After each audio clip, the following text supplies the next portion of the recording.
Welcome to the Upstager Radio Show with your host, Jason Appleton, the bank builder, turning minnows into the sharks of sales and marketing.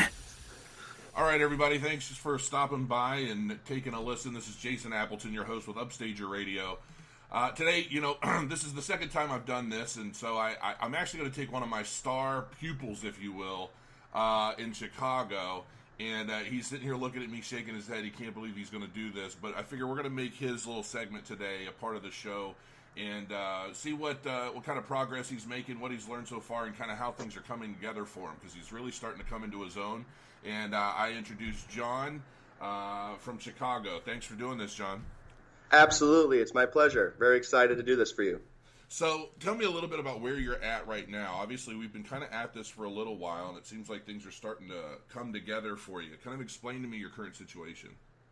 Sure. So going from heavy refi calling and, really being productive on the refi side, I really wanted to adapt to the market and, go with what Chicago is trying to do now, which is build that purchase market. And by doing that, it's really just, having that face-to-face contact with all the realtors that you can. So really trying to put my face in front of as many realtors as possible and really showing them what NRL can do is what I've been trying to accomplish. Okay. So give me an idea as to what your current situation is. I think it was last week you booked 14 realtor meetings. Yeah, actually, by the end of the week, I attended an open house and was able to squeeze in a few more meetings in a living room with a few realtors that walked in. So the last tally for the week was 16, which is daunting, when you look at the numbers, but it's definitely possible. And if you put your mind to it, it is totally worth it. Totally worth it. So have you started running these meetings yet? Yes. So actually last week, total of 16 meetings last week. Went to each one face-to-face to their office. What I did differently versus the last few weeks was bringing a gift. So I got a Chicago keychain and just kind of did like a Chicago Pride theme throughout. Something really cheap, $2 of that at a store right underneath my office. So it's a really, really great way to start a conversation and, find out where they're from. If they're not from Chicago, it kind of starts the conversation. And if they aren't, it's, well, you are now kind of things. Yeah, they've really enjoyed that. But what's the difference? What kind of difference did you see in actually bringing some sort of gift compared to when you weren't doing that? I feel like first it's a conversation starter, but also just having them have a genuine excitement or smile. I mean, you can't really fake getting a gift and not smiling. Like they really, opened up to it and received it well. So that was definitely something that I did differently that I've seen positive results from. But just really, focusing on them versus, selling a product. In fact, I had one of my realtors say how they appreciate how I don't come off as a salesman, but more as a partner. And that's really what I wanted to communicate to them, was that I'm not here to be a transactional agent. I want to be a business development partner and really help you grow and not just, close your loans, but also help you close your loans and grow your business at the same time. You want to become an extension of their team. Right, and I use that word a lot when I meet them, and by the end of it, they just end up shaking their head and saying, it's training their mind that being an extension of their team is what I want to be. So I say that, maybe 4 or 5 times throughout the meeting, and by the end of it, they're saying it to me. I can't wait for you to be an extension of my team. So it's kind of like training their mind to believe that. So what sorts of things are you discussing with them to support your claim? What is it that you're wanting to do to become an extension of their team? What are they most receptive to? I think just thinking outside of the box is something that I've noticed they really respond well to. I mean, the typical, niche programs and all of that, I mean, that's all great, and we can open their market up tremendously with that. But just even asking them, do you have a renter's base? And most of them don't even think of their renter's base. And so when I ask them about their rental base and if they've tapped into it, most of them say no. And I say, well, just creating a simple flyer, rent versus buy, and showing them the money that they're losing, you can send a blast email out to them and, convert at least 1 to 2 from your database. And that really gets them thinking outside the box and trying to, go back into a database that they've never thought they could use, or, find a way to use it efficiently. So they really like the rent versus buy concept. And then also, I would say just open houses, like coming up with cool ideas. In fact, this past Saturday, I went to an open house where I had my family store is a chocolate shop in Geneva, and we do really great, truffles and all kinds of chocolates. And I did a huge setup on their living room dining table where we had all the chocolates displayed, and everyone that walked in was so receptive to it, conversation piece and everything. And actually, we've gotten a lot of still to this day, a lot of feedback on that one Facebook post of, oh my gosh, I can't wait to do, an open house with Corey. This is great. And I even said, if you want to have a sweet open house, list with Corey. And it's kind of like, sure, it's not a buying agent by any means. He's a seller's agent, but growing his business allows me to, be exposed to the 2 realtors that I talked to in a living room that are buyer's agents. So not necessarily are all seller listing agents a waste of time. It's just another door that can lead you to 3 other doors. And I started to look at it that way. So when I call a realtor and they're like, oh, I'm a listing agent. Well, do you have anyone helping you with your open houses? And then boom, I'm in a platform where people come to me. Yes, that's true. Yeah. So that is something I've really started tapping into and have gotten a lot of great feedback. In fact, I actually ran into one of the clients that walked into the open house at the 7-Eleven this morning. He's like, I'm not buying that property, but I can't wait to see you again. And when I am finding the house of my dreams, I'll give you a call for sure. And that was at a 7-Eleven this morning that I met on Saturday. So it's just like, it gets you the exposure that you need, especially being young in the industry and not having much, marketing or whatever, just being able to put yourself out there is really the key, I think. Absolutely. I mean, it really is a whole part of kind of building your brand and getting your name out there as a loan officer and a resource and an authority and so forth. So yeah, I think that's like what you're doing is fantastic. And now what sort of out of the 16 meetings that you've ran, how many leads have you been pulling out of those meetings so far?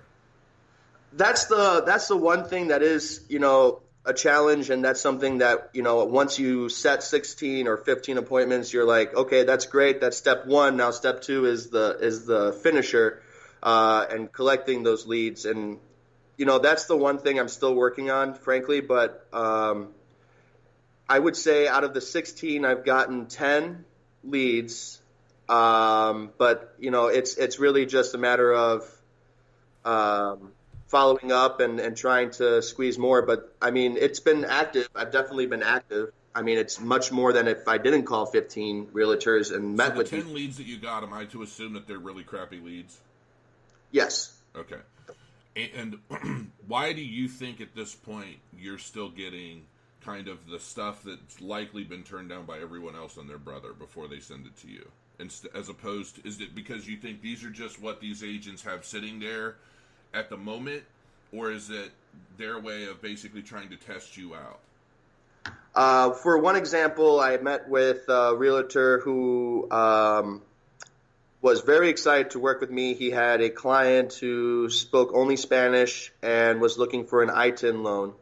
And that was a lead. The only thing is the ITIN program that we offer is, requiring such a large down payment that he didn't qualify for. So the realtor in turn said, if it's not this guy, it's the next guy. So to answer your question, a lot of the cases, it's what they're sitting on, I feel. And that's like the one they would have. There's been a couple of realtors that I have met with that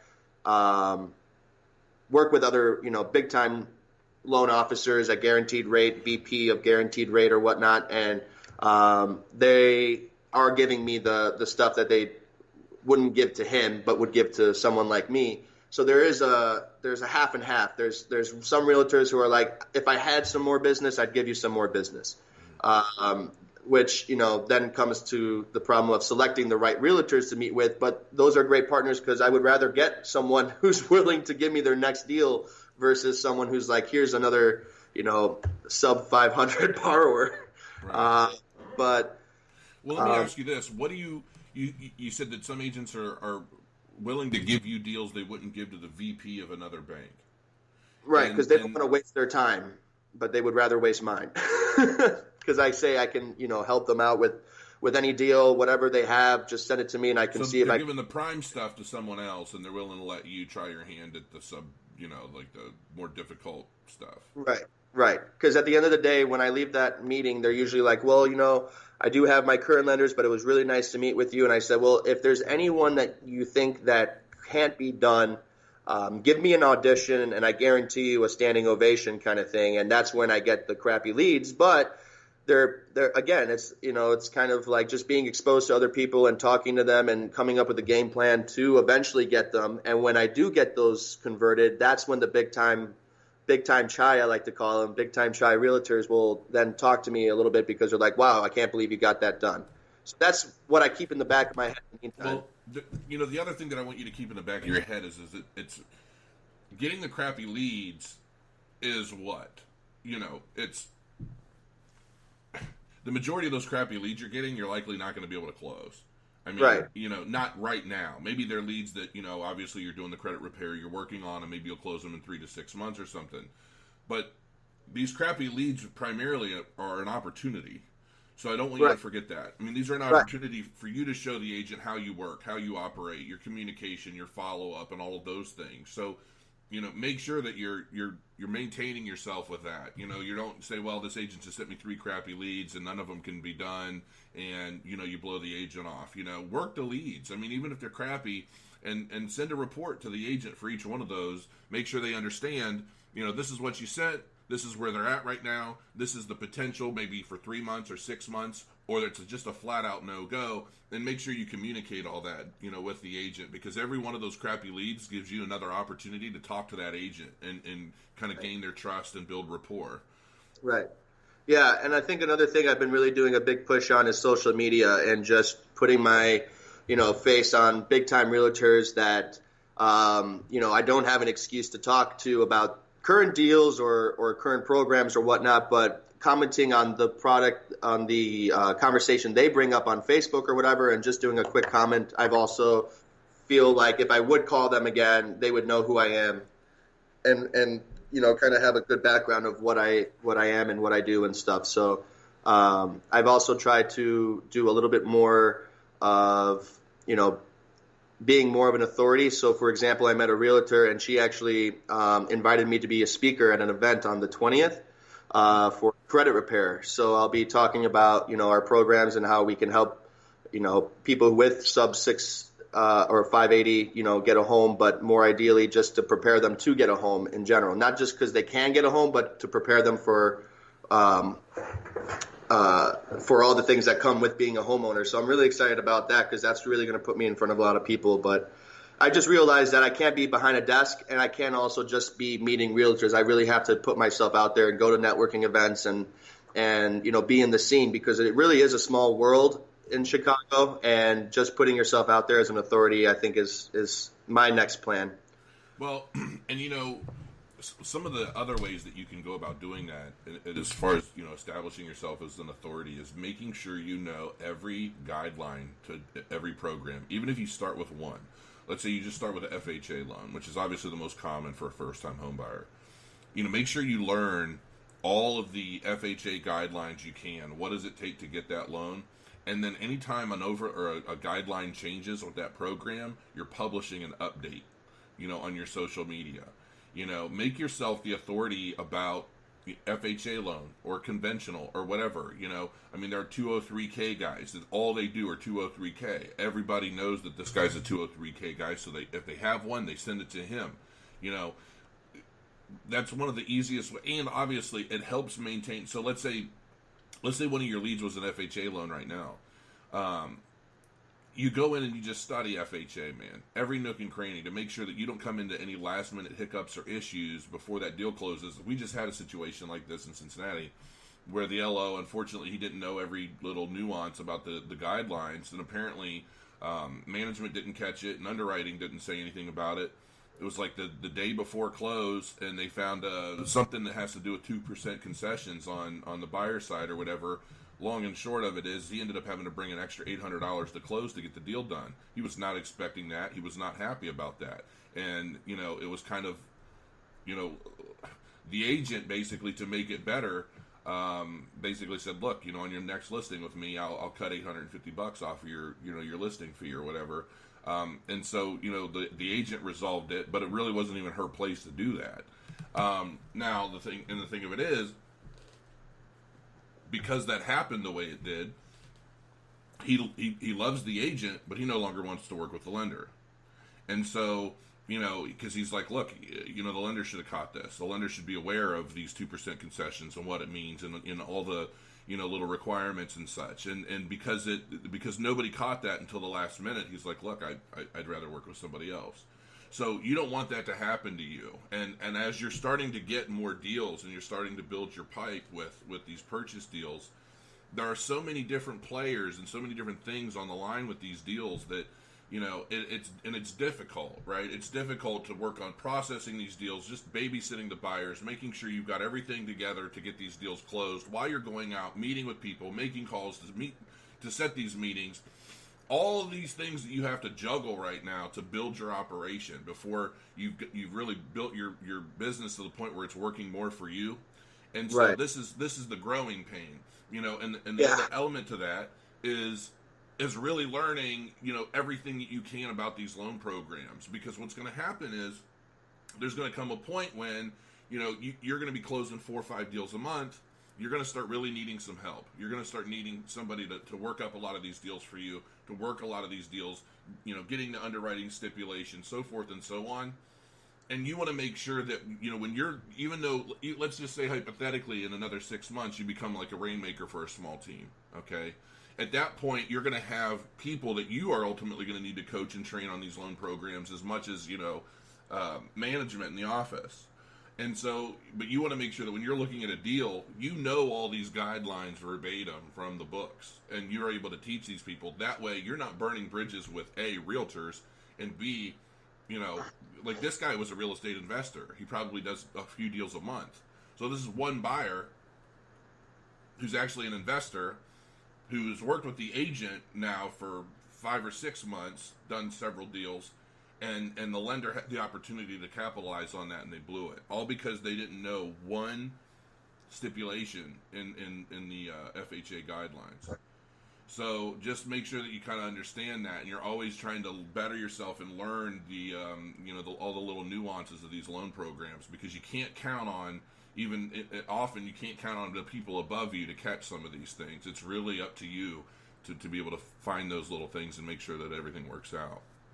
Yeah, that's definitely something I need to improve on. That's for sure. Is not relying on the upper management to, help me and guide me in that case. Because at this point, I would like to say I'm past the what's it called, the green stage, where I'm the new guy. Like now it's, I'm having people under me now as far as new people coming in, and I want to be able to, give them the right answers. And even with meeting realtors, when they ask you a quick question about a current deal they may have or whatever, you don't want to be like, yeah, let me get back to you on that. Mm-hmm. This is, being able to come up with a plan right there and then, because what's up. So that is something I need to start working on for sure. Yeah, it's hard to portray yourself as an authority if you're always having to reference questions.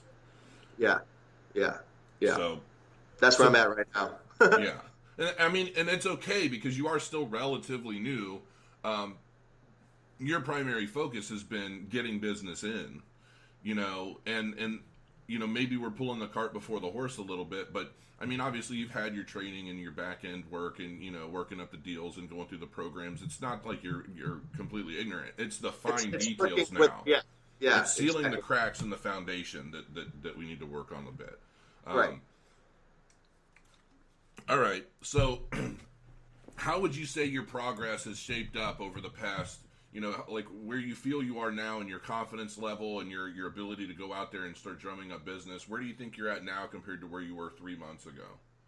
All right. So I would say 3 months ago, I was definitely at my all-time low as far as confidence and just like understanding why I'm here and what I want to do. And I feel like the last month, if not the last 2 months, I would say I've really felt that this is a job for me. This is really what I'm good at, and I want to, make this my career. And I think once that moment happened, everything became easier, and my confidence grew up, reached new levels, and I really felt like, whoever I'm calling, I'm going to set that appointment with them. Whenever I set that appointment, I'm going to develop a relationship and get a lead, whether it be at front or, a couple days later, or, just keeping in touch with this realtor. But I feel like that has all come into play within the last 2 months now. And I really feel that there's a lot of traction coming. So if it's not today, it's tomorrow. But it's not like, I don't feel like,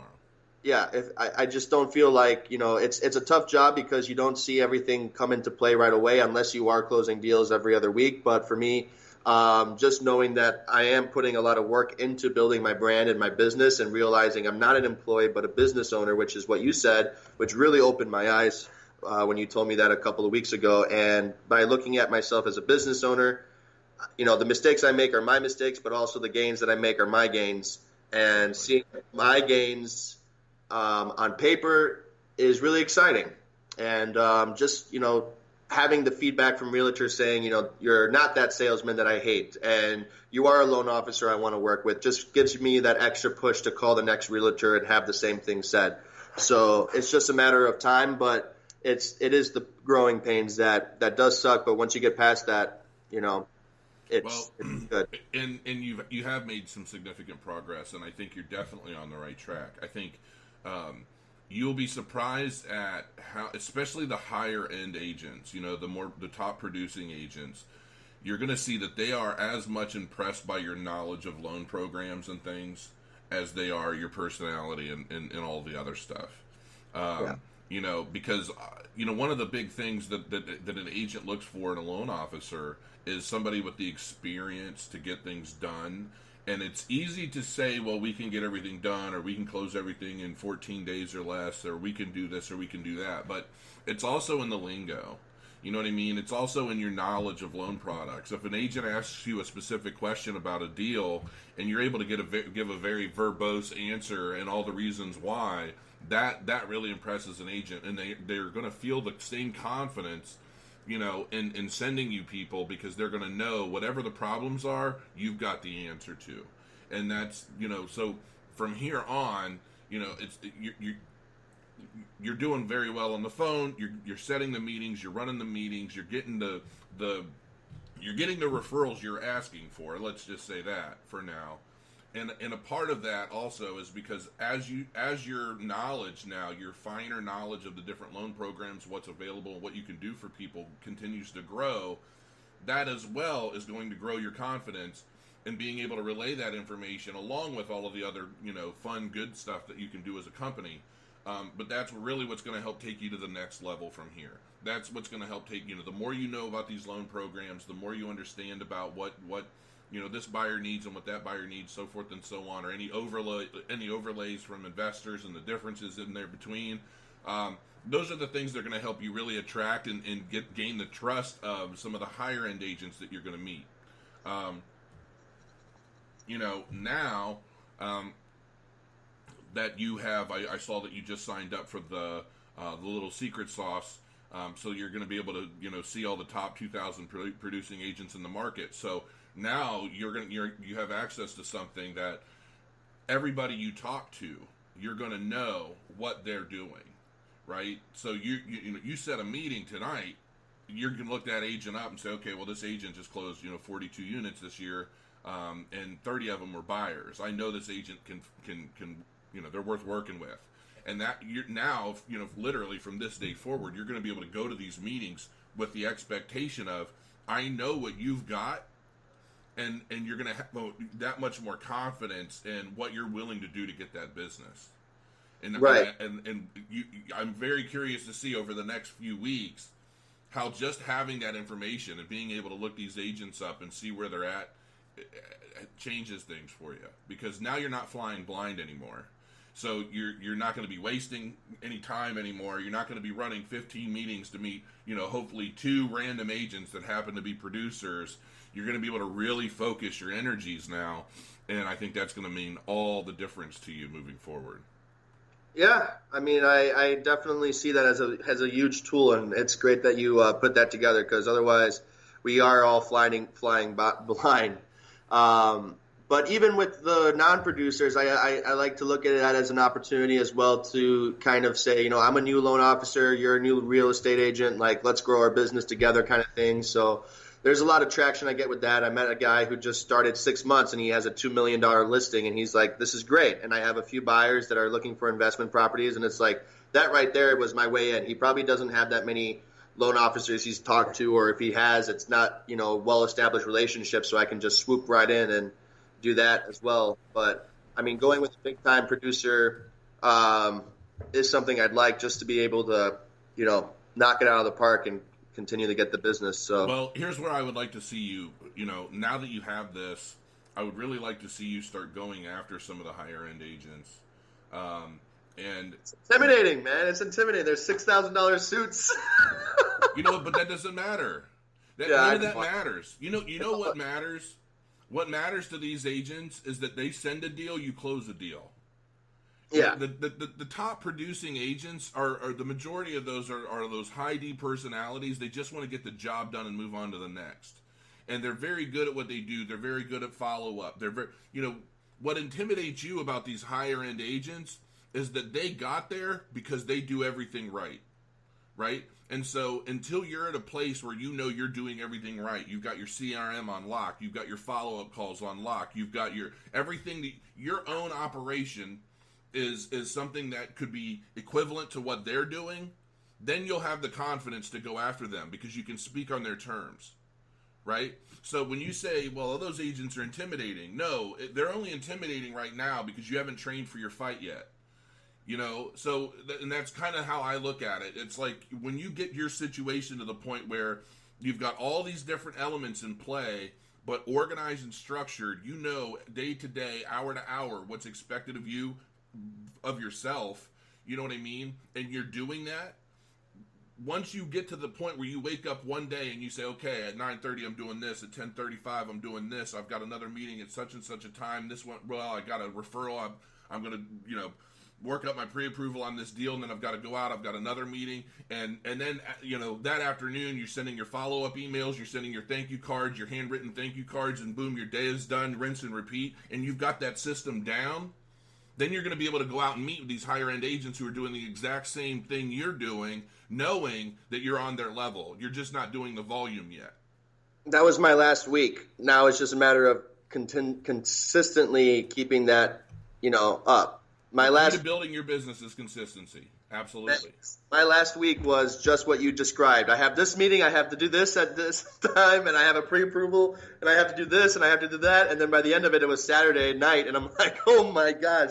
Right. All right, rinse and repeat. Exactly. That's what it is. And look, your next year in this business is going to be a lot of, just craziness, and you need to make sure that you're time blocking yourself. Mm-hmm. You look at Outlook and you've got all these pretty colors all over the place. You know what you're doing from one day to the next. You're able to map out your weeks in advance, and you get your system down. And then I'm telling you, as you're able to do that, you're going to be able to sit down with a lot of these higher end producing agents, knowing, that you're on their level, you're organized, you're structured, you've got what it takes. The only thing that I definitely think you need to focus on, as well as all these other things, in maintaining your momentum, is making sure you understand and know every little nuance of these programs. Yeah. Because that's going to be, in some cases, those are going to be the finer details that dictate whether or not you attract these bigger agents or you get the referrals. Now, a lot of these bigger agents might be happy to continue sending you everything that they've had turned down. But you don't just want that. You want 3 to 4 top producing agents that you're building a solid relationship with 20 grand sitting in the bank and 2 years of employment history. That would be nice. Yeah, but you'll get that. Yeah. You will. I mean, you'll get that. You are absolutely on the right track right now. But you want to continue making your calls every morning or afternoon or whatever you have that time blocked for.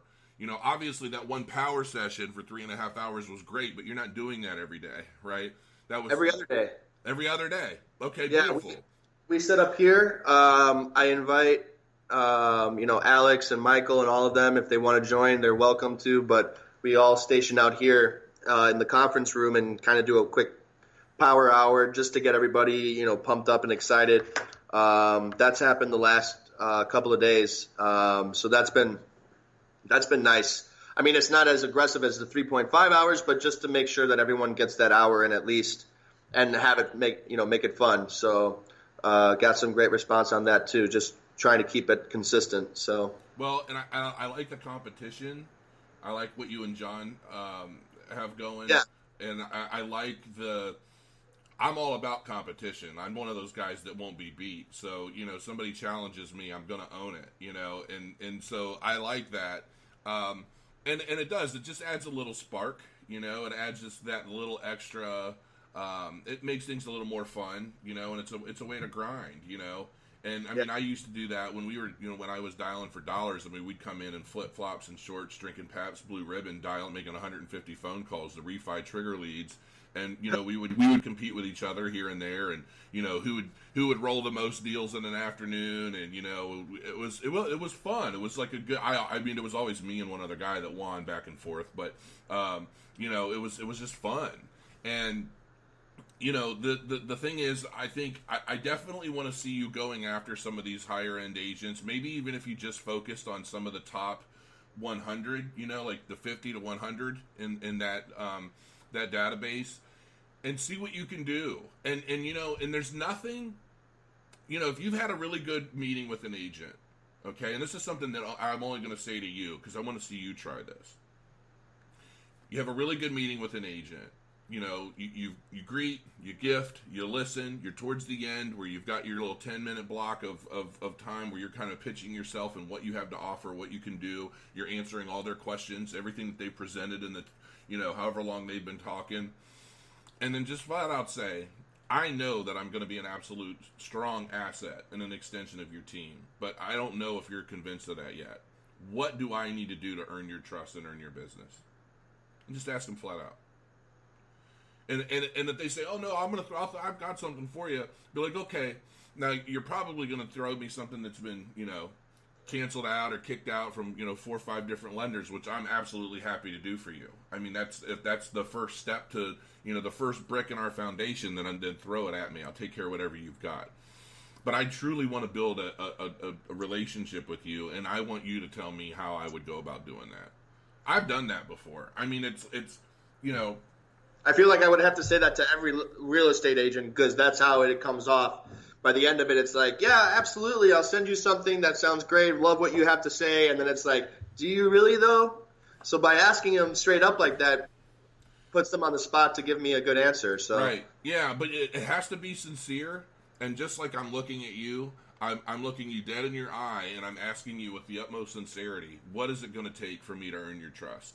What is it going to take for me to become an extension of your team? You tell me what that means, and I'll follow through with it. And it's like I'm here for the long haul. And when I'm meeting somebody or on the phone or whatever, everything I say, everything I do somehow is controlling the conversation to go where I want it to go.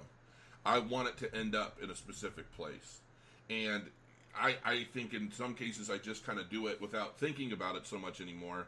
And what I mean by that is whether it's a little side comment or a little joke or whatever it is that I'm doing, I'm constantly trying to exert this energy, this kind of vibe, whatever you want to call it, that you can trust me, that I'm here for you. So that, right. If I'm doing this for 45 minutes and I get you real comfortable with me, and the sincerity pours out of me, but so does my passion and my drive, but in not like roar in your face, but just I'm here to win, and I'm either going to win with you or without you, kind of thing. There's a lot that I have to offer that I'm sure you're not even aware of yet, but I'm just looking for the opportunity to show you. When I say things like that, you feel it. You know that I'm serious. So by the time I'm asking you, huh? Yeah. No, like the one realtor that kind of said, I can tell he's young in the industry, but he's got the drive and the motivation and the desire to, impress me, that's something I'm willing to work with. Right. But he could tell I was younger, but not younger in age, but younger in the industry. But I mean, that's the one thing I'm trying to overcome, is just not coming off as inexperienced. Right. I want to have the experience with the same tenacity that the realtors are looking for. Well, there's a difference between coming off as young in the industry based off of your passion and your drive and exuding confidence. So what you feel right now as exuding confidence is actually in some ways showing your lack of experience. Does that make any sense? Right. Because it's this kind of blind, I'm gonna be amazing for you kind of thing, instead of it's kind of like you watch the old westerns, right? And you've got the badass who's always starting trouble and messing with everybody that comes into the bar, and then you got the quiet guy in the corner who already knows he can whoop everybody in the whole place, but he doesn't say a word. Right. You understand the difference? Yeah. It's that confidence that this guy exudes just naturally. He's got the experience. He's where he wants to be, and he's in control of the environment, while this other guy wants to be the other guy. You see what I'm saying? You're kind of that guy right now, which is okay, because you are establishing experience, and you're hungry, and you're driven, and you want more of that experience. So you're throwing that out there. So more of the approach along the lines of, like, I don't need to help you. I don't need to have your business, but I know that you're a top guy. That would be cocky. Okay. You don't want to be cocky. It's think of it this way. The best way to become who you want to be is to imagine yourself being that person. So, you sit down and you say, I just closed 16 deals this month, and I put out 132 fires, and I have a small team under me that handles a lot of my processing. My job is to go out and get deals. Every time I go out and I meet somebody, I get 6 referrals because they want to work with me. I have a reputation for being an authority in FHA, conventional, VA, and everybody wants to send their deals to me because they know when they send them, I get them closed without a problem. My communication is flawless. You just create these mantras that you tell yourself. Like, for years and years, even in MMA, like anything I did, it's visualization. But when I fought, like, let me look at my poster. When was that? 2011. In that fight, I visualized my hand being raised for a month before that fight. Every night, I thought, I'm the champion. I will not be beat. I want to own this guy. If he's going to throw a punch, I'm going to counter. I'm going to head kick this guy 3 times, and he's out like a light. Like, I'd play all these scenarios in my head. And I believed it all, and I knew in my heart that this was mine. The law of attraction. Absolutely right. Manifest. It works, and there's so much truth to that. And it's like, if you want to be this person, be that person in your mind. They've even done studies that show that even if you're sitting down and you think about working out for 20 minutes, your body reacts as though you had just worked out for 20 minutes. No bullshit. I can't wait to lose some serious weight. I'm absolutely serious. And, the power your mind has over everything is astounding. I mean, think of the placebo effect in medication studies. I mean, it's a real thing. And, you're training your mind to project a certain thing, to be a certain way. And that's a good thing, especially in sales. You have all... like rebuttals and role play and all that. A lot of that stuff is obviously to give you experience, but it's also to build your confidence into knowing I'm going to knock out any rebuttal, any obstacle that I run into. I've got an answer for. I actually will say that there's been something that I started doing, and it has really helped my mindset and really gotten me into that frame of mind where I used to wear khakis and rolled up my sleeves and just kind of come to work and do my work, but I didn't have that if you lack of a better word, swag, where I felt confident in what I was doing. So now I put a full suit on, and I really feel like this is what I'm here to do. I'm gonna bust my butt and make it happen. But wearing a suit for some reason makes a total difference in your mind versus wearing khakis and rolled up sleeves. For some reason, for me at least, it can be different for many people, but I really felt that since I've been doing that, I felt so much more confident in my phone calls and just getting things done at a higher level. Yeah, absolutely. So that's a little mind trick too, I guess. It's just I'm trying to push myself to a new level, and that's the thing I'm really excited about seeing tangible success. Well, just know this, and we'll cut it here, but just know this. I mean, you're absolutely in the position you're in right now, because you well, at one point you didn't believe you would be, and you're still getting there, and I think you're starting to see how things are coming together in time as you continue to build momentum. So just keep your focus. I want you to keep focusing on trying to run 15 meetings a week. If you continue to run 15 meetings a week, this summer is going to be absolutely ridiculous for you. And, I hope so. And well, there's no question. Like you can't fail if you're running 15 meetings a week with new agents every week, and you're continuing to follow up every week with the meetings you've already had, the agents you've already met, and you keep that cycle going, and you continue to build that momentum. As soon as school lets out and families are actively looking to move and transactions are starting to form up, you're going to get a lot of business. You are going to get a lot of deals. And you're not going to get a lot of the shit deals either, because you're putting in your time now to build your rapport and build your relationship and continuing to follow up and make the phone calls and setting up lunches and whatever, happy hours and open houses. You're doing it. So you just have to keep pushing forward, keep doing what you're doing. 15 meetings a week, call these agents, send out thank you cards, do what you need to be doing. You're going to have an amazing summer. All right? Thanks, Jason. You're the man. All right, man. I'll talk to you Thursday. Sounds good. See you then. See you, buddy.